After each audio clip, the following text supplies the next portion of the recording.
You do not need to convince anyone to like you.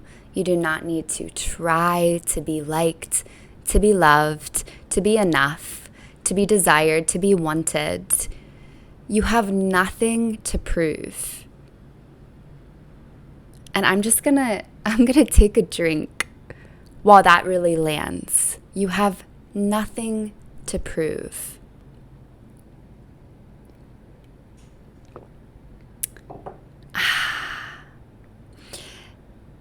In today's video, I'm going to share with you what to do instead of trying to be liked.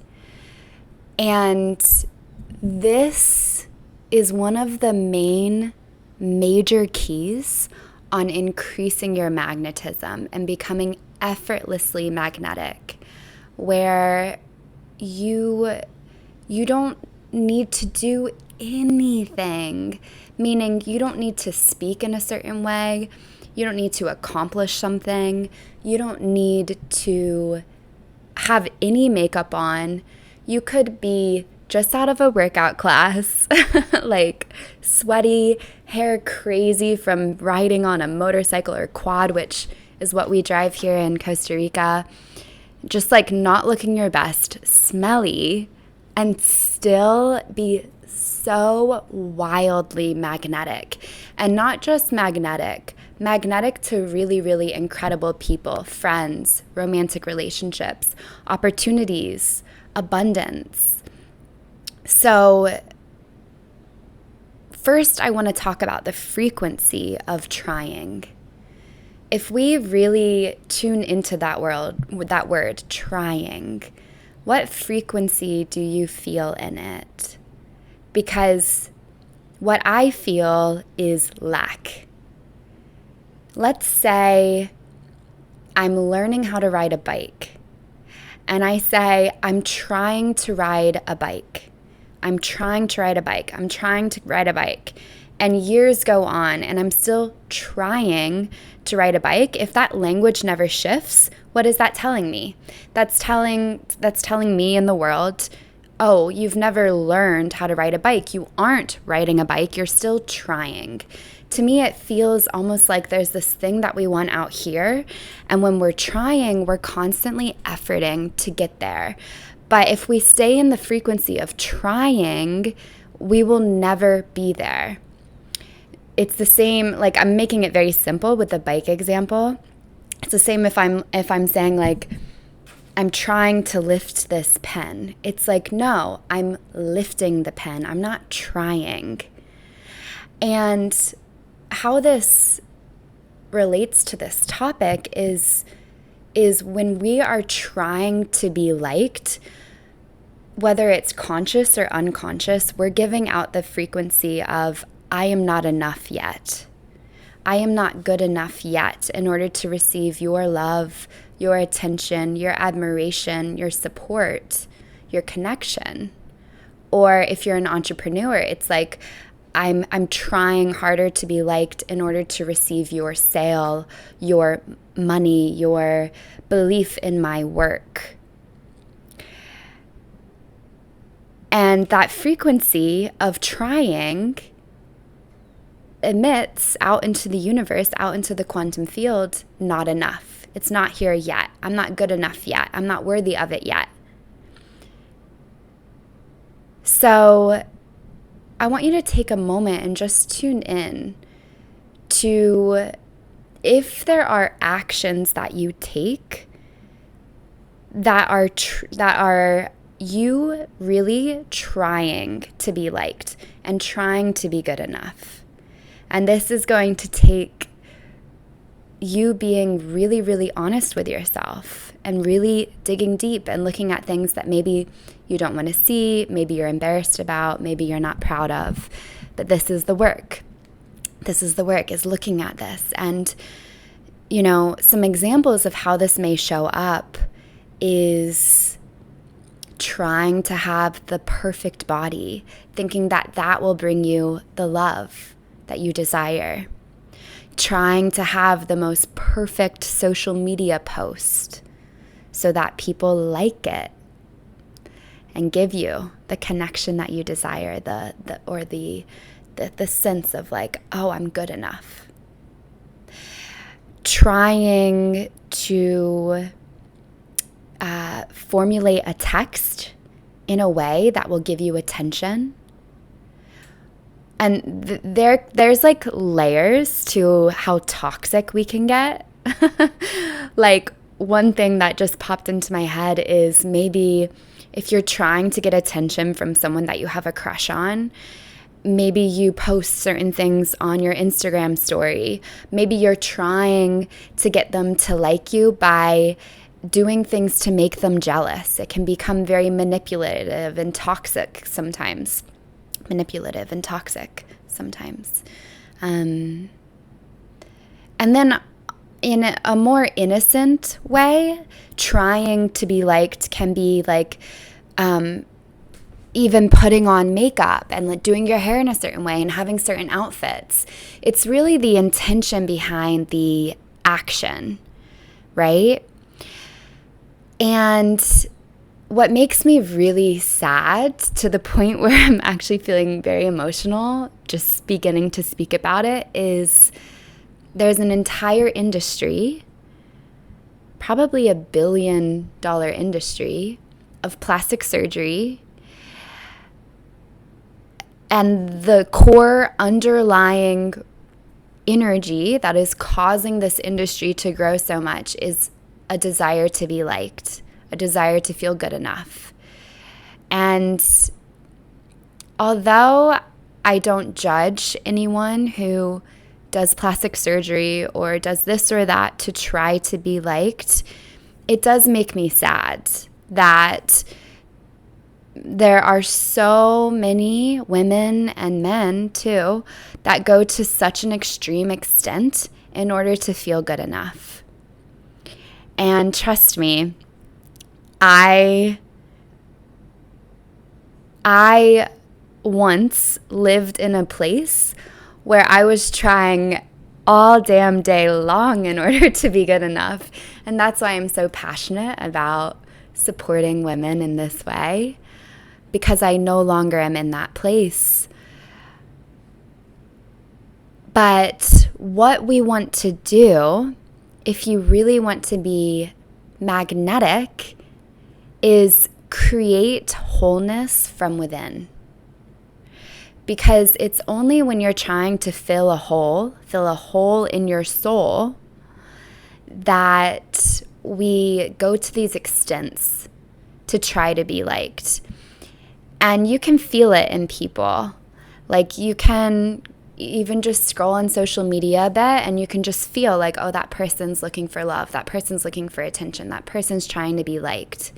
And then we can look at other people where it's like, wow, they are so magnetic effortlessly. They are so sure of themselves. They are so confident.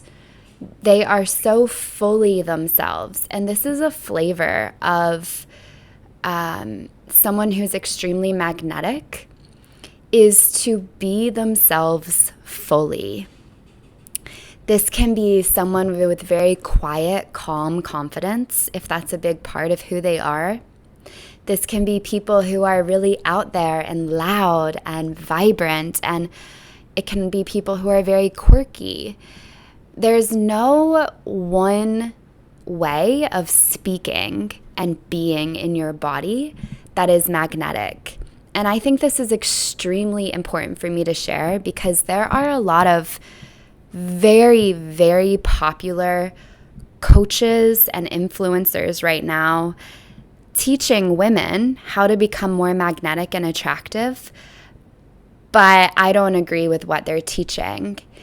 For example, something that went viral recently is become the black cat. Please do not become the black cat. What that teaching is it's like teaching you to be mysterious and quiet and sultry. And the thing is, if that's not a part of your personality, then whoever you attract into your life in that energy, well, then you're either going to have to hide yourself forever, or you're going to eventually show who you truly are, and you're going to be extremely insecure. Maybe the other person is like, what? Like, what's happening here? Like, you will not attract authentic connections when you try to be the black cat, or try to talk softer and slower, or try to be sexier. Like, what is so sexy is someone owning who they are and being themselves fully. That's how you can go out in the world, not even knowing what you look like, but you're calm, you're relaxed, you're confident, and like people are turning their heads left and right. They're wanting to connect with you. They're wanting to talk to you. And you feel this sense of fullness and wholeness, like, amazing. Yes, I can connect with you if it feels aligning, but I don't need you. So you may be wondering, Alicia, how do I fill the hole in my soul and become whole with a W, WHOLE? So the first thing you want to focus on is falling in love with yourself. Falling in love with yourself. This makes you so magnetic to others. So how do you fall in love with yourself? Well, first you need to get to know yourself. So instead of spending all of this time trying to become prettier or sexier, or looking at what other people are doing on social media, give yourself 30 minutes a day to get to know who you are from the inside out. Because you are not your body, you are not your appearance, you are not what other people think of you. You are not what your parents or guardians want you to become. You have a very unique soul essence. And there was a time when I was like, who the fuck am I? Like, I don't know who I am, because I spent so much time, all of my free time, either scrolling on social media, consuming what everyone else was doing, or watching TV, or burying myself in a book. It was always filling my time with consumption if I wasn't working and keeping myself busy. So what you want to do is spend time with yourself and get to know yourself. Who are you? What do you like? What hobbies do you feel drawn to? And then you want to begin to unconditionally love yourself. A lot of people think to love yourself, you need to be like telling yourself in the mirror, you're a bad bitch, like, you're the best, like, you got this, girl. And that's great. Like, that can give you a sense of confidence and a boost. But that's liking yourself. Loving yourself is meeting your pain with unconditional love. So what really helped me understand this, and I think will help you, is imagining that every time you judge yourself, or that you have an emotion moving through your body, that there's a little baby there. And how you respond is how you would respond to the baby. So let's imagine that you actually do have a baby, and you're either babysitting or it is your actual child, okay? You're caretaking for this baby. And the baby is down for a nap, and you're doing your thing, and then the baby just starts crying and screaming and wailing and just like having a whole meltdown. What would you do to love the baby? Would you say, shut the fuck up, you're so annoying, be quiet? Or would you go over and pick the baby up and do your best to soothe the baby? You would pick up the baby and do your best to soothe it, right? Maybe that's gently rocking it, holding it, loving it, giving it connection. Maybe it's telling the baby, you're okay, I've got you, I love you, it's gonna be okay. Now, when we bring that nurturing energy that we would give to an infant, a child, and we direct it towards ourselves, that is self-love. It's learning to unconditionally love and accept all parts of you, including and most importantly, the parts that you don't like. We don't need to like everything about ourselves right away, but we can love everything. So when you notice sadness come up, you may not like being sad, but can you love the part of you that's sad by asking yourself, okay, I feel the sadness. So what do you need right now? And how can I love you more? And then you listen to yourself and your body will tell you like, oh, wow, that feels good. And when you ask yourself that question, what do you need right now and how can I love you more? Maybe you hear, I need a hug with someone else. Like I need to hug someone. I need to laugh. I need to get out into nature and get some fresh air. I need some food. I need some exercise. Like what you need is always going to be pretty biological, something you could access hundreds of years ago. So this is a pathway to not only truly loving yourself, but also getting to know yourself, because you're tuning in instead of turning out, like searching for love out there. You're turning in and you're saying, okay, let me get to know myself and let me love myself by giving myself what I really need. And what happens when you do this is over time, you begin to like all parts of you, because the things that you don't like, you either have gotten so comfortable with being with your emotions that you love them fully and you've cleared a lot of them so you don't feel them as often. And then the personality traits that you don't like about yourself, you shift. Maybe you realize like, oh, whoa, I'm really can be like really toxic sometimes, or I can be really sassy and rude sometimes. But when you become very connected to yourself and you become very kind to yourself, those personality traits begin to shift. Believe it or not, I was extremely toxic in a past life, meaning like, I don't know how many years ago, and very, very rude to the people I love most, my family. And now, just through me becoming kinder to myself, it's like there's just no way I would be toxic or rude to the people I care about most. It just naturally, our personality shifts into being more loving and likable when we learn to love and like ourselves more. It always begins with you. So if you want to be more liked and loved in the world, you need to choose yourself first. Begin to like and love yourself first. And what happens when you do this is you begin to fill up your cup. And as you fill up your cup from within, this is when you walk out in the world and it's like, whoa, like I'm liked, like people really like me just for being me. So the second thing to focus on is filling up your cup and falling in love with life.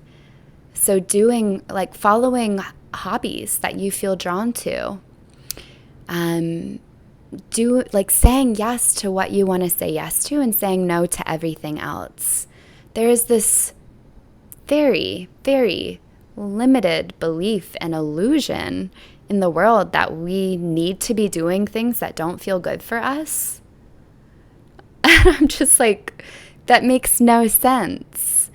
You have freedom to work at a career that you love, to live where you want to live, to surround yourself with people that only love you unconditionally. So I really encourage you, and let this be your permission slip, that you get to change things. The only limit is what you place on yourself. So are you cutting yourself off to living a life that you truly love, to spending all of your time with people and on things that light you up and fill you up? Because it is possible to live a life where you are in consistent pleasure, joy, flow, ease. You do not need to spend your time doing things that don't fill you up.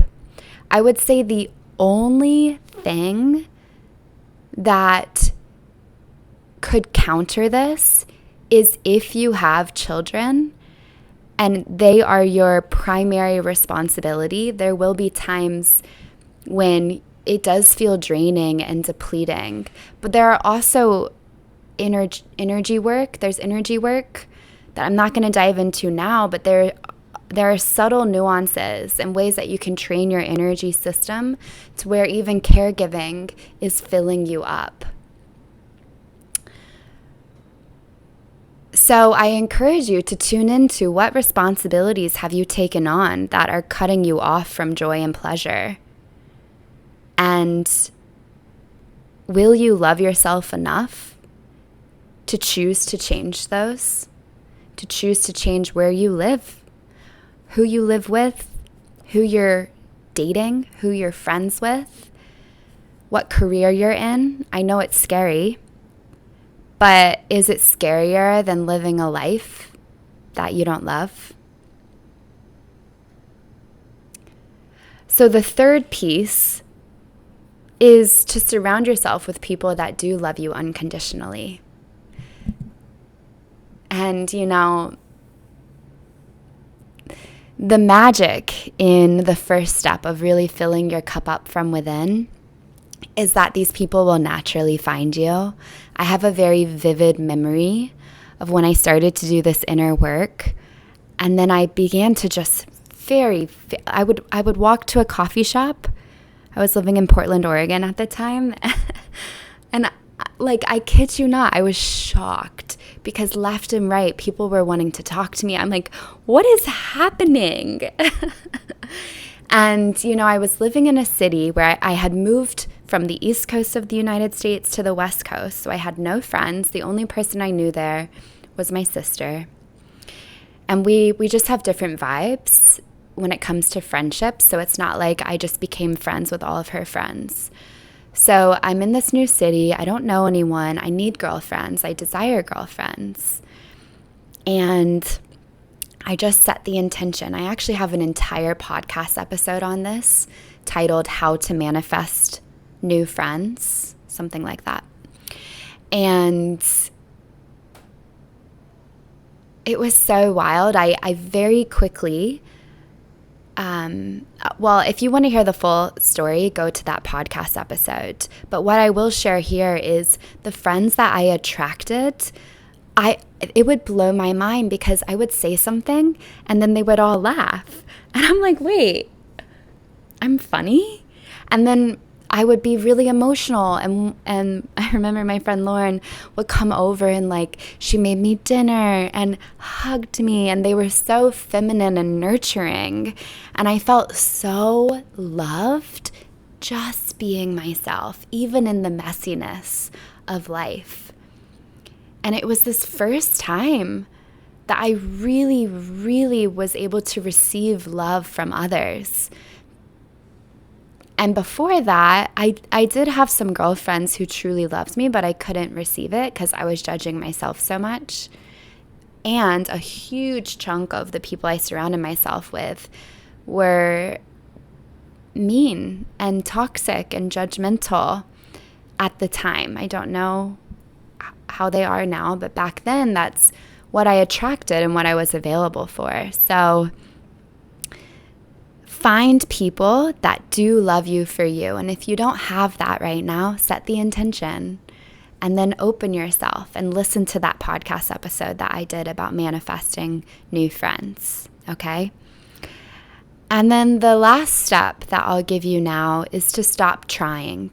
So notice when you're trying, whether that's when you're with someone in front of you and you feel yourself like, maybe you're like, oh, I'm going to compliment them so they like me more. Or maybe it's like, oh, I'm gonna like rave about this thing that I did so they like me more. Or I'm gonna make this post so that so-and-so sees it and so that I get validation from people outside of me. Or, you know, a really powerful practice that I invite you to do is to actually go out in the world makeup free, if you like always put on your makeup, or like allow yourself to go out to a place that feels a bit uncomfortable without you being as dolled up as you normally would. And the reason I encourage you to do this is because you will have to face the fears and anxieties within you. And you will receive evidence. I promise you. You will receive evidence like, wait, you like me for me without me looking any different? And then you will come to a place where it's like, I am loved for who I am. I am liked for who I am. I have nothing to prove. But I'm going to put on some makeup and some cute clothes and maybe do my hair. Although this is just fresh out the shower hair. For me, because it's like this flavor of life. It's fun. It's like jewelry, but I don't need it in order to be enough. And you know, I was forced into this practice because years ago I had severe acne, like all up and down, both cheeks, the jawline. It came out of nowhere, and it took me years to heal. I think 3.5 years to heal. And in the beginning, I bought like thick foundation and I would cake it on, and I'm like, oh, I think this is just making it worse. So I was working as a personal trainer at a gym at that point in Atlanta, Georgia. And I said, you know what? I'm just not going to wear any makeup to the gym today. And I was single. I was wanting to mingle. There were cute guys at the gym. And I'm like, I can't keep caking on this makeup. So I went without makeup. And I remember that I would forget I didn't have the makeup on. And people would like me and laugh with me and connect with me the same way they had been. I had a community of people because I was working at the gym every day. So I knew them. I would teach them. I would train them. And nothing had changed. I felt so much love. And then I remember this vivid moment where I went to the bathroom in the gym and I looked in the mirror and I was shocked. I was like, whoa, I forgot I don't have makeup on.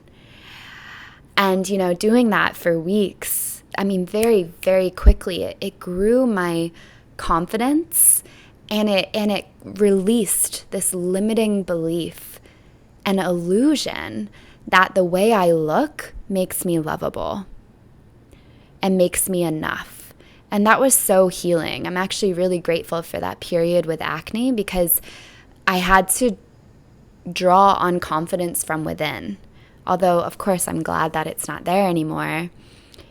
So I encourage you to practice going out without dolling yourself up and shine from within. And when you feel insecure or anxious, like come back to your heart, come back to feeling grounded, and really encourage yourself and love yourself in those moments, okay?